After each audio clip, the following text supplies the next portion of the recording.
Hello dear friends, very good evening. कैसे हैं आप सब। Indian evidence act, Indian evidence act में अभी तक टोटल 31 लेक्चर्स कवर हो चुके हैं।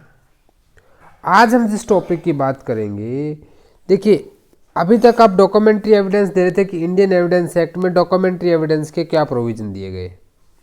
अब कोई डॉक्यूमेंट अगर आप कोर्ट में देते हैं तो आपको प्रूव करनी होती है उसकी जेन्युइनिटी, कि डॉक्यूमेंट जेन्युइन है या नहीं है। ये आपका काम है प्रूव करने के लिए। डॉक्यूमेंट को जेन्युइन प्रूव करना है तो कोर्ट क्या मानेगा। अब कोर्ट कुछ डॉक्यूमेंट के बारे में कुछ प्रिजम्पशन लेता है। क्या लेता है? प्रिजम्पशन। अब जैसे एक आता है सेल्फ प्रिज्यूम, सेल्फ प्रिज्यूम, तो कोर्ट कभी कभी कुछ चीज़ों को अपने आप प्रिज्यूम कर लेता है, तो सेल्फ प्रिज्यूम जो है उसी से रिलेटेड बात करता है। अब सेल्फ प्रिज्यूम कब होगा? When court self presume the things. तो इसके जो प्रोविजन है वो दिए गए हैं सेक्शन 79 से 85 सी तक, 89, 113 बी और 114 ए। ये सारे के सारे जो हैं आपके सेल्फ प्रिज्यूम से डील करते हैं। अब सबसे पहले हम प्रिजम्पशन पे आ जाते हैं। प्रिजम्पशन होती क्या है? प्रिजम्पशन होती है अवधारणाएं। किसी न्यायालय के द्वारा कैसी अवधारणा की जाती है किसी चीज़ को लेके। अब प्रिजम्पशन दो तरह की होती हैं। प्रिजम्पशंस को टू पार्ट में डिवाइड किया जा सकता है। एक आपकी होती है presumptions of fact, presumptions of fact, और जो दूसरी होती है प्रिजम्पशन ऑफ लॉ। बहुत बार इसी से डायरेक्ट क्वेश्चन पूछा जाता है कि ये प्रिजम्पशन ऑफ लॉ है या प्रिजम्पशन ऑफ फैक्ट। अगर आपने प्रिजम्पशन के इस टॉपिक को समझ लिया तो आपका ये एमसीक्यू 100% करेक्ट होने वाला है। अब presumption of fact, presumption of law, इसके अलावा भी एक प्रिजम्पशन फॉलो होती है जिसे क्या कहा जाता है? Mixed presumption. दोनों को मिला के mixed presumption of law and fact. लेकिन क्या ये इंडिया में फॉलो होती है? नहीं, ये सिर्फ आपकी इंग्लिश लॉ में फॉलो होती है। Remember this. तो हमें इसको तो ज़रूरत नहीं है। This will talk about fact plus law, जहाँ पे मिक्सचर होता है। इसको आपको पढ़ने की जरूरत है, बस आपको पता होना चाहिए। अब बात कर लेते हैं प्रिजम्पशन ऑफ फैक्ट की। ऐसी प्रिजम्पशन जो लॉजिकली किसी लॉजिक के बेस पे डिराइव की जाती है, कुछ फैक्ट्स को देख के जो लॉजिकली आपको लगता है कि सही है, वो आपके प्रिजम्पशन ऑफ फैक्ट कहलाती हैं। और ये रिबटेबल नेचर की होती है। ठीक है, रिबटेबल होता है जिसको खंडनीय, यानी इन प्रिजम्पशंस को तोड़ा जा सकता है। इनके को डिस्प्रूव करने के लिए आप क्या है? एविडेंस दे सकते हैं। अब क्योंकि ये रिबटेबल है और प्रिजम्पशन ऑफ फैक्ट है, यहाँ पे कोर्ट के पास डिस्क्रिशनरी पावर है। क्या है? कोर्ट के पास डिस्क्रिशनरी पावर है। किस बात की? कि वो प्रिज्यूम करे या नहीं करे। This is the reason, this is known as, क्या बोलते हैं हम इसको? May presume. और इंडियन एविडेंस एक्ट का सेक्शन 4 इसके बारे में डील करता है। अब एविडेंस एक्ट में मे प्रिज्यूम से रिलेटेड कौन कौन से सेक्शन हैं उसकी हम बात कर लेते हैं। 86 से लेकर 88, 90 to 90A, 113A और 114, ये सारे के सारे जो सेक्शंस हैं ये किससे डील करते हैं? आपके मे प्रिज्यूम से डील करते हैं। मे प्रिज्यूम आई होप आपको अच्छे से क्लियर हो गया होगा। अब आते हैं हमारे सेल्फ प्रिज्यूम के ऊपर। देखिए, जो प्रिजम्पशन ऑफ लॉ है ये फिर से दो तरह की होती है। एक होती है जिनको हम कहते हैं कि ये रिबटेबल प्रिजम्पशन, आरपी मतलब रिबटेबल, और एक होती है इररिबटेबल प्रिजम्पशन। रिबटेबल होती है, इररिबटेबल। जो रिबटेबल प्रिजम्पशन है उनको हम कहते हैं सेल्फ प्रिज्यूम, और जो आपकी इररिबटेबल नेचर की होती हैं उन्हें कहा जाता है कॉन्क्लूसिव प्रूफ। Conclusive proof. देखिए जो सेल्फ प्रिज्यूम है, यहाँ पे कोर्ट के पास डिस्क्रिशन जो था ना, डिस्क्रिशनरी पावर, यहाँ पे ये जो खत्म हो जाती है। There is no discretionary power of court. ठीक है, डिस्क्रिशनरी पावर नहीं रहती कोर्ट की, यानी कोर्ट को अवधारणा करनी ही पड़ेगी।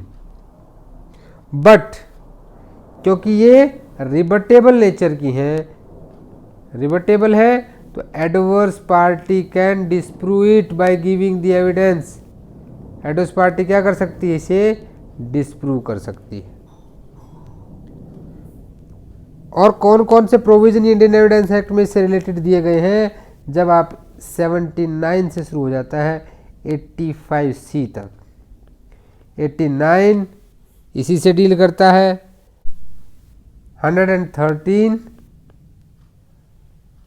बी, 114 ए, ये सारे के सारे सेक्शन जो है आपके सेल्फ प्रिज्यूम में आते हैं। अब कॉन्क्लूसिव प्रूफ है, तीन ही सेक्शन है, 41, 112 और 113, जहाँ पे कोर्ट तो प्रिज्यूम करेगा ही करेगा, एडवर्स पार्टी भी उसको नहीं कर सकती। ये यहाँ पे देखिए डिस्क्रिशनरी पावर थी, डिस्क्रिशनरी चला गया, और यहाँ पे आपका उसको रिबट करने की जो पावर थी वो भी चलेगी, इसीलिए इसको इर्रिबटेबल प्रिजम्पशन कहा जाता है। ठीक है, तो तीन तरह की प्रिजम्पशन है, सेक्शन 4 में हम पहले डील कर चुके हैं। पहले को कहते हैं हम मे प्रिज्यूम, सेकंड आपकी आती है सेल्फ प्रिज्यूम, और थर्ड आपका है कॉन्क्लूसिव प्रूफ। अब कौन कौन सी चीज़ें मे प्रिज्यूम में आती हैं? मे प्रिज्यूम में आपके सेक्शन 86 से लेकर के 88, 90, 90A, देन 113A और 114। देन योर सेल्फ प्रिज्यूम 79 से 85C, 89, 113B और 114A। देखिए यहाँ 113 का A था, यहाँ B हो गया, यहाँ 114 था, 114A हो गया। और कॉन्क्लूसिव प्रूफ तीन ही है, 41, 112 और 113। 41 क्या है आपकी? जजमेंट इन रेम की बात करता है। 112 legitimacy of child with in 280 days of the marriage. 113 cessation of the territory. यहाँ तक कोई डाउट आपको? आज की इस वीडियो में हम डील करने वाले हैं कौन सी प्रिजम्पशन को? आज हम प्रिजम्पशन ऑफ लॉ को डील करेंगे। प्रिजम्पशन ऑफ लॉ में भी कौन सी? जो आपकी रिबटेबल नेचर की है। कौन सी रिबटेबल नेचर की है? उन्हें हम कहते हैं सेल्फ प्रिज्यूम। तो आज का टॉपिक है सेल्फ प्रिजम्पशन के बारे में। सेल्फ प्रिजम्पशन को आज हम डील करेंगे फ्रॉम सेक्शन 79 से लेके up to 85C, then you are 88, 90, 90A, 113B, 114A। ठीक है, तो इन सब को आज की क्लास में हम डील करेंगे। आज का टॉपिक आपको क्लियर हो गया हमें क्या कवर करना है। अब अपना बेयर एक्ट ओपन कर लीजिए। Now open your bare act and we will start discussing the your section 79। अब 79 देखिए, सबसे पहले आपने कहा कि आप ले रहे हैं प्रिजम्पशन ऑफ डॉक्यूमेंट। पहले हम प्रिजम्पशन ऑफ डॉक्यूमेंट पे आ जाते हैं। देखिए सेक्शन 79 से लेके 90A तक ये सारी की सारी जो है आपकी प्रिजम्पशन ऑफ डॉक्यूमेंट्स है। इसमें सेल्फ प्रिज्यूम की अगर मैं बात करूं, जहाँ पे कोर्ट अवधारणा करेगा, तो वो कहाँ से कहाँ है? 79 से 85C एंड 88। ये वो प्रिजम्पशन ऑफ लॉ है regarding the document which gives the presumption regarding the genuineness of that particular document. अब किसी भी डॉक्यूमेंट की आपको जेन्युइननेस माननी है, तो सबसे पहले जब आप सेक्शन 79 पे जाते हैं, सेक्शन 79 पे ध्यान से देखिए क्या कहता है। 79 यह कह रहा है कि रिगार्डिंग द प्रिजम्पशन किसके बारे में? As to genuineness of certified copies. तो हमें सर्टिफाइड कॉपीज की जेन्युइननेस के बारे में बात करनी है। देखिए सर्टिफाइड कॉपी कहाँ में पढ़ा था आपने? 76 में। ठीक है, उसका प्रूफ कैसे था? 77 में। अब कोर्ट क्या प्रिज्यूम करेगा? एक लैटिन मैक्सिम यहाँ नोट कर लें, कई बार एमसीक्यू में पूछ सकता है कि ये लैटिन मैक्सिम किससे डील करती है। So please note down this. Omni,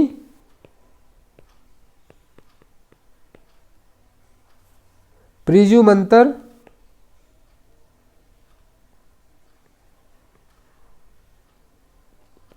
right, इस, एक्टा। इस लैटिन मैक्सिम को अपने बेरेक्ट में लिख लें। इसका मतलब क्या होता है? All things are presume to be done in the due form. जितने काम है वो अपने तरीके से किए गए होंगे। यही रीजन है कि जो जेन्युइननेस ऑफ सर्टिफाइड कॉपीज है, कोर्ट वहां पे सेल्फ प्रिज्यूम लेता है, यानी कोर्ट को अवधारणा करनी पड़ेगी। But adverse party can disprove this. Understood? तो 79 की बेरेक्ट लैंग्वेज पढ़ते हैं और इसको और अच्छे से क्लियर करते हैं। ये लैटिन मैक्सिम बहुत इंपॉर्टेंट है, इसको जरूर नोट कर लें। सबसे पहले 79 का हम पोस्टमार्टम करते हैं। देखिए 79 कहता है तो कोर्ट सेल प्रिज्यूम। पहली बात तो कौन प्रिज्यूम करेगा? कोर्ट प्रिज्यूम करेगा। और कोर्ट क्या करेगा? कोर्ट सेल प्रिज्यूम करेगा। क्या प्रिज्यूम करेगा अभी कोर्ट यहाँ पे? कब प्रिज्यूम करेगा? Genuine, to be genuine every document purporting to be a certificate, certified copy or other document which is law declared to be admissible as evidence in any particular fact and which purports to be duly certified by any officer of central government। अब ये देखिए दो चीजें यहां पे कह रहा है डॉक्यूमेंट। पहली बात तो क्या है कि ये सर्टिफाइड किसके द्वारा होगा? Bye officer. किसका ऑफिसर के द्वारा? वो सेंट्रल गवर्नमेंट का हो सकता है, स्टेट गवर्नमेंट का हो सकता है, ठीक है। हालांकि जम्मू एंड कश्मीर का भी पढ़ने की ज़रूरत नहीं है, बट वहाँ का भी हो सकता है। ऑथराइज्ड बाय सेंट्रल गवर्नमेंट, अब यूटी बन गया वहाँ पे। And document should be as prescribed by law. Document कैसा हो? एज प्रिस्क्राइब्ड बाय लॉ हो और एविडेंस एडमिसिबल हो कहाँ पे? एविडेंस में, एज प्रिस्क्राइब्ड बाय लॉ। तो कोर्ट क्या प्रिज्यूम करेगा वहां पे? The court shall presume to be genuine every document. Court हर एक उस डॉक्यूमेंट को जेन्युइन मान लेगा purporting to be a certificate, जो किसी का सर्टिफिकेट है, सर्टिफाइड कॉपी है या कोई दूसरा डॉक्यूमेंट है जिसे लॉ ने डिक्लेयर किया है कि एविडेंस में एडमिसिबल किया जा सकता है। And which purports to be duly certified by an officer of central government or of state government or any in the state of Jammu and Kashmir who is duly authorized thereof by the central government। Central government के द्वारा authorise कहीं का भी कोई person हो, ठीक है, चाहे वो सेंट्रल गवर्नमेंट का, स्टेट गवर्नमेंट का ऑफिसर है या वो जम्मू एंड कश्मीर का कोई है जो सेंट्रल गवर्नमेंट के द्वारा क्या किया गया है? अपॉइंट किया गया है। ये प्रोविजन हालांकि जम्मू एंड कश्मीर खत्म होने के बाद अभी चेंज हो गया है। अब पहला प्रोवाइजो यहाँ पे ध्यान दीजिएगा, 79 का प्रोवाइजो क्या कहता है? 79 का प्रोवाइजो कहता है such document is substantially in the form and purports to be executed in the manner directed by law in that behalf. भाई ये डॉक्यूमेंट जो है कानून के हिसाब से हुआ हो। आपको ध्यान हो जब आप सेक्शन कौन सा पढ़ रहे थे? 76 पढ़ रहे थे, certified copies of the public document.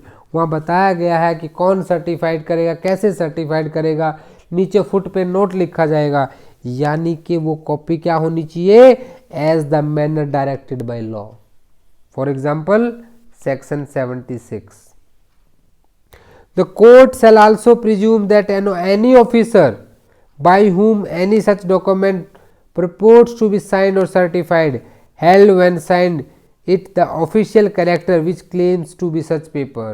भाई जिसने उसको अटेस्ट किया, साइन किया, ये मानेगी कि वो जिस कैपेसिटी में उसको साइन कर रहा है उसके वास्तविक कैपेसिटी है। ये भी कोर्ट क्या करेगा?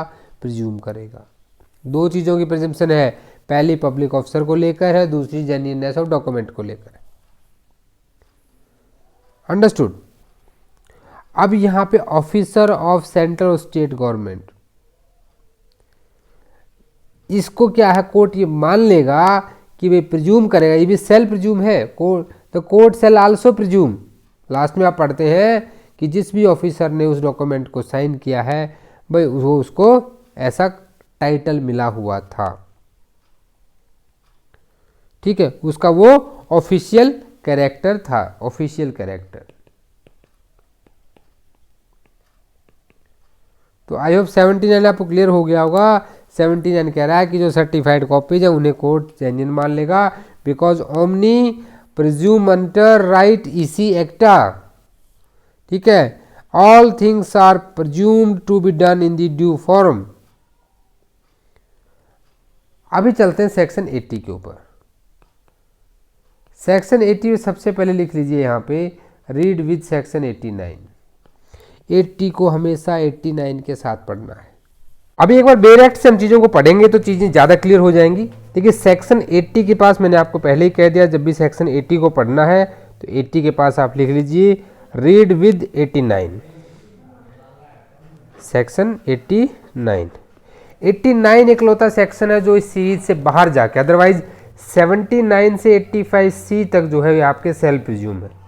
उसके बाद एक सेक्शन आ जाता है 89 जो दोबारा से सेल्फ प्रिज्यूम है। देखिए 80 में क्या है, presumption as to document produced as record of evidence. Record of evidence, इस वर्ड पे ध्यान दीजिएगा।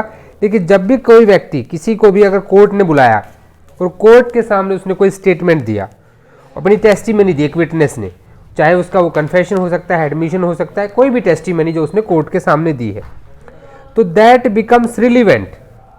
और अब उस स्टेटमेंट की कोई सर्टिफाइड कॉपी अगर दी जाती है, जो स्टेटमेंट कोर्ट ऑफ लॉ में दी गई है, रिकॉर्ड ऑफ एविडेंस, कोर्ट में जब आप विटनेस बयान देता है तो उसका एक रिकॉर्ड बनता है। कौन से, अच्छा ये बताओ कौन से एविडेंस एडमिसिबल होते हैं? जो कोर्ट के रिकॉर्ड के पार्ट बन जाते हैं वो एडमिसिबल होते हैं।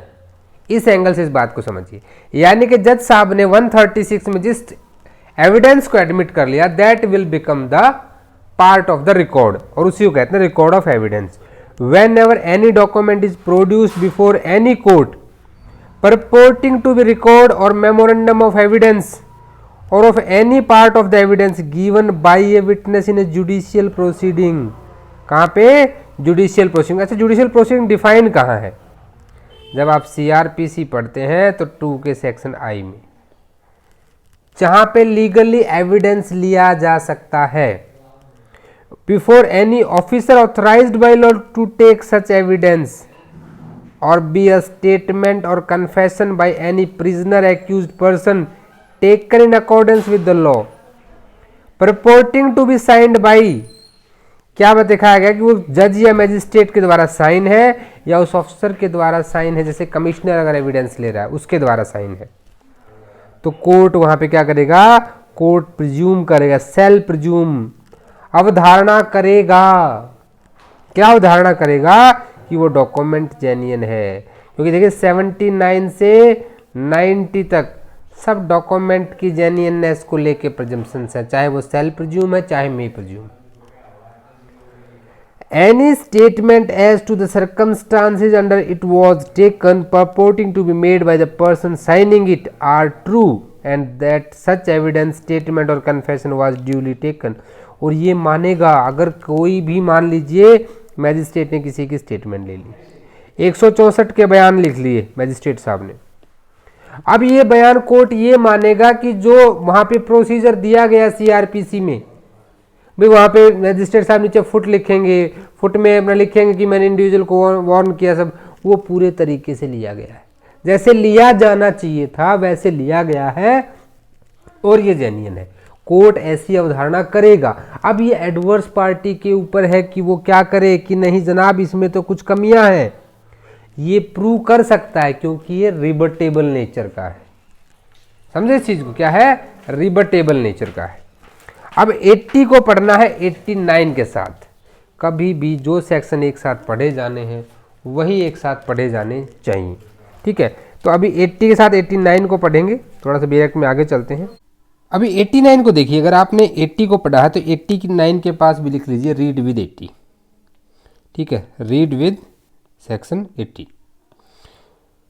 Presumption as to due execution etcetera of documents not produced. देखिए, court shall presume that every document called for and not produced after notice to produce. Court ने ए को नोटिस दिया कि पार्टी को कि ये प्रोड्यूस करो आप डॉक्यूमेंट, और वो जो डॉक्यूमेंट है वो कहीं पे एग्जीक्यूट हो रखा है।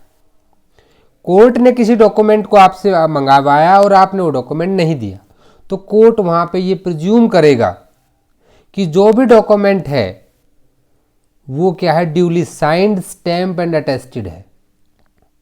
और प्रिजम्पशन क्या है यहाँ पे कि जो डॉक्यूमेंट है वो सभी रेस्पेक्ट में अकॉर्डेंस विद द लॉ है। मान लीजिए कोई रजिस्ट्री है, सील डीड है, तो कौन ये मान लेगा कि भाई अगर रजिस्टर्ड डॉक्यूमेंट है तो वो ऑलरेडी जो कानून के हिसाब से होना चाहिए वो है। अब कहीं ना कहीं ये चीज़ें क्या हैं, ये 80 साथ क्यों पढ़ा जाना चाहिए, क्योंकि ये भी किसकी बात करता है, आपका आप जो जैसे आपकी एग्जीक्यूशन डिक्री है, डिक्री का जब एग्जीक्यूशन कराते हो तो डिक्री सीट जो होती है, ये सब क्या है, रिकॉर्ड ऑफ एविडेंस, कोर्ट के जो डॉक्यूमेंट्स हैं वो सारे उनसे इससे रिलेटेड हैं। तो कोर्ट यहाँ पे क्या प्रिज्यूम कर लेगा, एक ही सेक्शन है जो बीच में यहाँ पे आता है सेल प्रिज्यूम का, कि वो जो है अकॉर्डेंस विद द लॉ है। और 80 में भी हमने क्या पढ़ा था कि those are accordance with the law. क्यों, 80 में भी यही प्रिजम्पशन थी कि नहीं थी कि these are accordance with the law. अभी चलते हैं वापस अपने 81 के ऊपर। देखिए 81 क्या कह रहा है, presumption as to gadgets, newspaper, private acts of parliament and other documents. Newspaper और गैजेट को पक्का याद कर लें यहाँ पे, ठीक है। और यहाँ पे जो गैजेट है ये आपका लंदन गैजेट भी है। हालांकि लंदन गैजेट कभी नहीं रहा, क्योंकि भाई जब चला गया ब्रिटेन तो अब वो किस लिए रहेगा, ठीक है। तो जितने भी ऑफिशियल गैजेट हैं अंडर सेक्शन 18, मान लीजिए कोई था ना कि it will be came into the force when the central government has published in the official gadget, state government has published in the official gadget. तो जितना भी ऑफिशियल गैजेट्स हैं जो न्यूज़पेपर्स में आती हैं, जो जर्नल्स प्रिंट होती हैं, या फिर पार्लियामेंट के जो एक्ट हैं उनकी जो कॉपीज हैं, कोर्ट ये मानेगा कि ये जेन्युइन है। 81 इतनी बात कह रहा है कि कोई भी गैजेट, न्यूज़पेपर या private act of parliament means copies of the acts of parliament. आपने एक द हिंदू का न्यूज़पेपर एविडेंस में दे दिया, हालांकि हम एडमिस की एविडेंसरी वैल्यू की बात नहीं कर रहे हैं यहाँ पे, लेकिन अगर वो न्यूज़पेपर दिया है तो कोर्ट ये प्रिज्यूम करेगा कि ये ओरिजिनल न्यूज़पेपर है, जेन्युइन है। अगर वो न्यूज़पेपर में कोई प्रॉब्लम है तो अपोजिट पार्टी कैन रीबट इट। जो अपोजिट पार्टी है वो यहाँ पे रिबट करेगी। और गैजेट में देखिए, जो पहले लंदन गैजेट आता था जब अंग्रेज, क्योंकि देखो एविडेंस एक्ट कब बना था, अंग्रेजों के टाइम पे बना था, तो वहाँ पे लंदन गैजेट भी इसमें इंक्लूड होता था।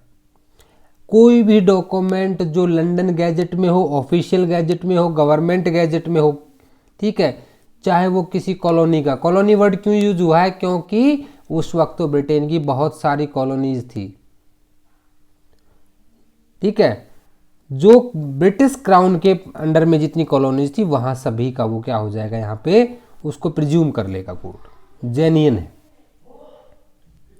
कोई भी डॉक्यूमेंट जो न्यूज़पेपर या जर्नल है उसे भी मान लेगा कि वो क्या है, आपका जर्नल है, ओ जेन्युइन है। यहीं पे मान लीजिए कोई बिल ऑफ लैंडिंग है। बिल ऑफ लैंडिंग जो होता है ना, बिल ऑफ लैंडिंग जो है वो भी एक एविडेंस होता है। और ये क्या है, बिल ऑफ लैंडिंग कब आता है, जब किसी भी ट्रांसपोर्टेशन के दौरान, जो आप सेल्स ऑफ गुड एक्ट पढ़ते हैं तो बिल ऑफ लैंडिंग आपके सामने आता है कि जब गुड्स को एक्चुअली क्या है वो भैया आपने ट्रांसपोर्टेशन में उनको भेज दिया था, और जो क्योंकि पहले क्या था, शिप के द्वारा जाती थी चीजें, तो वो वहां पे चला गया था। तो bill of landing are also presumed to be genuine unless they proved contrary, जब तक उनको कॉन्ट्रेरी प्रूव नहीं कर दिया जाता है। अब मान लीजिए अब इलेक्शन का चलने वाला, यूपी में इलेक्शन होने वाले हैं अभी, ठीक है, बड़े जोर शोर से चल रहा है कि इसकी गवर्नमेंट आएगी, ठीक है। आज की क्लास में हम उस मुद्दे पे नहीं जाएंगे, इलेक्शन में चलेंगे तो फिर क्लास हो ही नहीं पाएगी ठीक है, इलेक्शन में हम नहीं जाना हमें। अब देखिए यहाँ पे क्या है कि जो इलेक्शन मैटर्स होते हैं, अब मान लीजिए बहुत सारे न्यूज़पेपर रिपोर्ट्स आएंगी, तो इलेक्शन कमीशन, मान लीजिए किसी न्यूज़पेपर ने एक रिपोर्ट दी कि यहाँ पे सो एंड सो जगह पे जो आपका इलेक्शन कमीशन की इंस्ट्रक्शंस है वो फॉलो नहीं की जा रही हैं, एक न्यूज़ वहाँ पे न्यूज़पेपर ने दे दी, ऑथेंटिकेट न्यूज़पेपर ने। तो वहाँ पे क्या है, अगर इलेक्शन को दोबारा से कहीं पे कोई डिस्प्यूट आता है तो उस डिस्प्यूट में हाई कोर्ट डील करता है जनरली इन मैटर्स को, या इलेक्शन कमीशन की इलेक्शन ट्रिब्यूनल्स होती हैं। तो वो जो है यहाँ पे जो न्यूज़पेपर है की रिपोर्ट है उनको क्या कर सकती हैं, जेन्युइन मान सकती हैं, जब तक कि वो यहाँ पे कॉन्ट्रैरी डिस्प्रूव ना कर दी जाए। द कोर्ट सेल प्रिज्यूम को हाईलाइट कर लें, the genuineness of every document purporting to be the London gazette, any official gazette, government gazette of any colony, dependency or possession of the British crown. अब इसको आप इतना ना रटें, सीधा सा बात है, सेंट्रल गवर्नमेंट के गैजेट, स्टेट गवर्नमेंट के गैजेट, और टू बी ए न्यूज़पेपर और जर्नल और a copy of private act of parliament of UK printed by queen's printer. वहाँ पे क्वीन प्रिंटर, जैसे अपना प्रेस होता है ना सेंट्रल गवर्नमेंट का, वैसे ही वहाँ पे क्वीन प्रिंटर होता है, ठीक है। क्वीन के प्रिंटर से जो प्रिंट है वो कानून है वहाँ पे। And every document purporting to be document directed by any law to be kept in any person if such document is kept substantially in the form required by law and is produced from the proper custody। अगर कोई ऐसा जो कानून के हिसाब से किसी government body को रखना था और उसे अगर पेश किया जाता है, that becomes relevant। अंडरस्टूड? तो बस इतना आपको याद रखना है। जनरली इंडेक्स बेस्ड ही यहाँ से क्वेश्चन बनता है, मेंस का क्वेश्चन नहीं बनता है। अब आते हैं 81A के ऊपर। देखिए जब IT एक्ट आया, IT एक्ट जो आया 2000 में, IT एक्ट 2000, उसी में इसे ऐड किया गया presumption as to gazette in electronic form. क्या इलेक्ट्रॉनिक फॉर्म वाले गैजेट भी यहाँ पे होंगे? तो court shall presume the genuineness of every electronic record purporting to be the official gazette. 81 को ही क्या करता है, ये ऑफिशियल गैजेट को बढ़ा देता है। उसका सपोर्टिंग सेक्शन है कि अगर कोर्ट किसी भी इलेक्ट्रॉनिक रिकॉर्ड में कोई ऑफिशियल गैजेट दिया गया है गवर्नमेंट के द्वारा, जो कंडीशन हमने 81 में पढ़ी है, उसे भी जेन्युइन मानेगा अगर वो प्रॉपर कस्टडी से आया है, ठीक है। 82 presumption as to document admissible in England without proof of seal और सिग्नेचर। हालांकि मैं बताऊँ एग्जाम पॉइंट ऑफ व्यू से अगर आप जाएंगे तो ये सेक्शन पढ़ने की आपको कोई ज़रूरत नहीं है। नॉट रिक्वायर्ड, अब तक हम इंपॉर्टेंट लिखते थे, यहाँ लिख दीजिए नॉट इंपॉर्टेंट। माइंड को कभी कभी ना रिलैक्स देना चाहिए, उसे लगना चाहिए कि सब कुछ इंपॉर्टेंट नहीं है, सब कुछ इंपॉर्टेंट नहीं है यहाँ पे, ठीक है।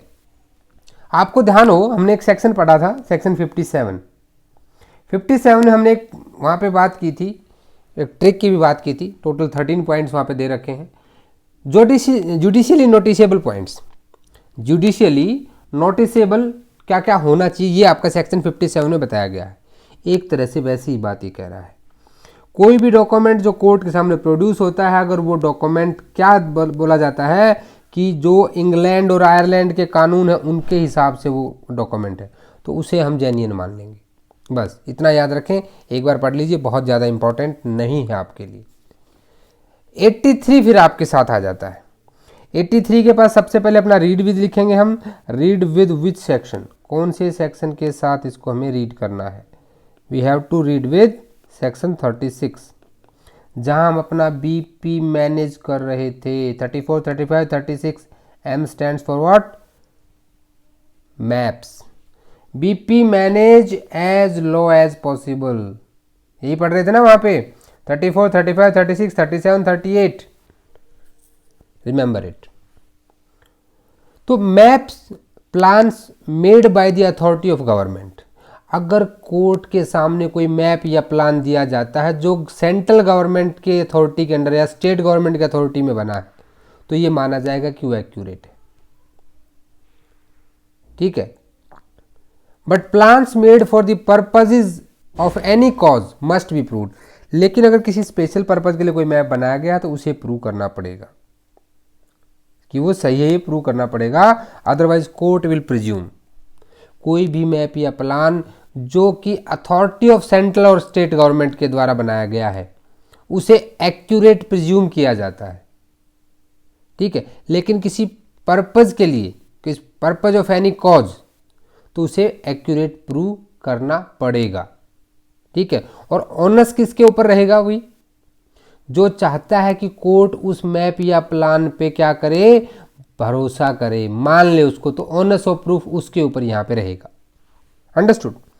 84 बात करता है presumption as to collection of laws and reports of decisions. भाई कोर्ट क्या करेगा? जो एवरी बुक, आपको ध्यान हो कितने सुप्रीम कोर्ट के डिसीजंस की बुक आती हैं, AIR प्रिंट होती हैं, ऑल इंडिया रिपोर्ट्स। तो कोर्ट प्रिज्यूम कर लेता है कि जितना वो जो भी बुक है ना, जो प्रिंट की गई है, पब्लिश की गई under the authority of government of any country, remember it, यहाँ सिर्फ इंडिया की बात नहीं कर रहा है, ये कह रहा है गवर्नमेंट ऑफ एनी कंट्री, इसको हाईलाइट कर लें। And to contain any of the law of that country, उस कंट्री का कोई भी कानून, law books. Remember BP manage में एक आपका लॉ बुक्स भी आया था, ठीक है, 38।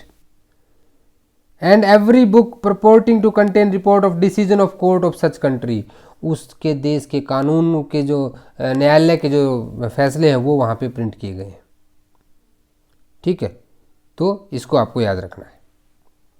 अब 85 आ जाता है presumption as to power of attorney. मैं जब भी सेक्शन को पढ़ता हूँ तो मुझे एक मूवी याद आ जाती है, बाजीगर, ठीक है।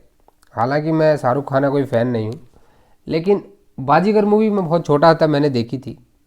उस मूवी में पावर ऑफ अटॉर्नी का बड़ा गेम चलता है। पहले शाहरुख खान के फादर से वो दूसरा बंदा, क्या नाम है उसका यार, मैं उसका नाम रिकलेक्ट नहीं कर पा रहा हूँ, तो वो उसकी सारी प्रॉपर्टी ले लेता है अपने नाम पे। फिर पावर ऑफ अटॉर्नी लेके सलमान खान उसकी बेटी से प्यार करता है और उसको भी ले लेता है। प्यार में हो जाता है धोखा, धोखा तो होता ही है भाई। चलिए, बहुत सारे लोगों का वैसा पढ़ाई से मन उठ गया होगा, जैसे ही प्यार में धोखे की बात आती है तो कुछ स्टूडेंट एकदम देवदास नहीं बनना है भाई, अपने टारगेट को नहीं भूलना है। Presumption as to the power of attorney, the court shall presume that every document purporting to be a power of attorney and to have been executed before the authority, authenticated by a notary, public court, judge, magistrate, Indian council, voice council, or representative of the central government was so executed and authenticated। अगर कोई power of attorney court के सामने पेश की गई, court ये मानेगा कि ये ओरिजिनल है अगर उसे एग्जीक्यूट किया गया है एज पर दी लॉ। बस इतना याद रखें। अगर पावर ऑफ अटॉर्नी को कोई भी, अब मान लीजिए आपने किसी एजेंट को क्या कर दिया, कोई पावर ऑफ अटॉर्नी दे दी, तो कोर्ट ये मान लेगा अगर वो रजिस्टर्ड है, इसीलिए क्या कहा जाता है, डॉक्यूमेंट रजिस्टर कराने चाहिए, ठीक है। So remember it always. जो आपका 85 है ना, 84 है, 85 है, इन सबको आप जुडिशली नोटिसेबल पॉइंट्स के साथ पढ़ें तो आपके लिए ज़्यादा अच्छा रहेगा। फिर आते हैं 85A में। अब 85A जो है ये भी आपका कब डाला गया था, IT एक्ट के पास ही। Presumption as to electronic agreement, इसको याद करने की एक ट्रिक बताता हूं मैं आपको। A stands for agreement, B stands for, इसको बस थोड़ा सा एक अलग याद रखेंगे, इलेक्ट्रॉनिक रिकॉर्ड और electronic signature, and C stands for certificate.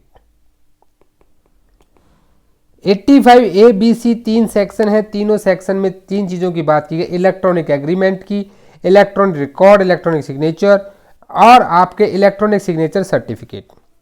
Index based MCQ यहाँ से इंपॉर्टेंट बनता है, किसी एक से पूछा जा सकता है।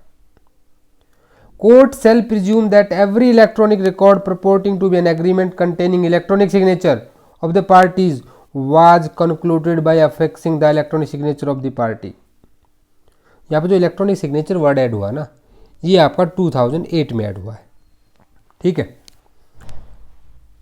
Presumption as to electronic records and electronic signatures in the proceeding involving the secure electronic record, the court shall presume unless contrary proved, क्योंकि रिबटेबल नेचर है, that the secure electronic record has not been altered since the specific point of time to which secure status relates.